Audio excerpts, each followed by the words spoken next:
Hello everyone, and welcome to this video on memory psychology. Today, we're going to explore the fascinating world of memory, how it works, and why we sometimes forget things. Well, there are three main stages of memory: encoding, storage, and retrieval. Encoding is the process of taking in information and converting it into a form that can be stored in memory. Storage is the retention of encoded information over time, and retrieval is the process of accessing and recalling stored information. One important aspect of memory is attention. Attention is crucial for encoding information into memory, because if we're not paying attention to something, we're not likely to remember it later on. Have you ever read a page in a book and realized you have no idea what you just read? That's because you weren't paying attention, and your brain didn't encode the information into your memory. Another important aspect of memory is rehearsal. Rehearsal is the process of repeating information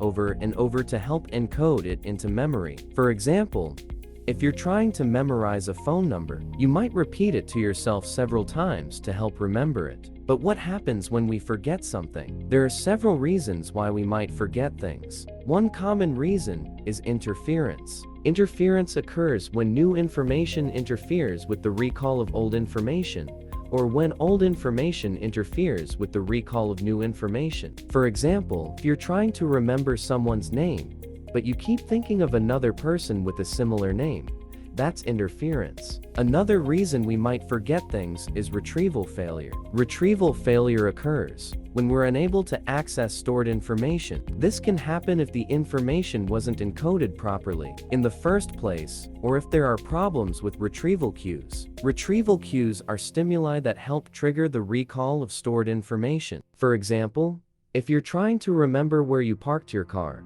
you might use visual cues like landmarks to help you remember. Finally, let's talk about memory biases. Memory biases are distortions in the way we remember information. For example, we might have a tendency to remember information that confirms our existing beliefs, while ignoring information that contradicts them. We might also have a tendency to remember events that were emotionally significant, while forgetting events that were not. So, that's a brief overview of memory psychology. Remember, memory is a complex process that involves several stages and can be influenced by a variety of factors. Understanding how memory works can help us improve our ability to remember things and avoid common memory pitfalls. Thanks for watching. Don't forget to subscribe to the channel and turn on the bell to be notified of other videos.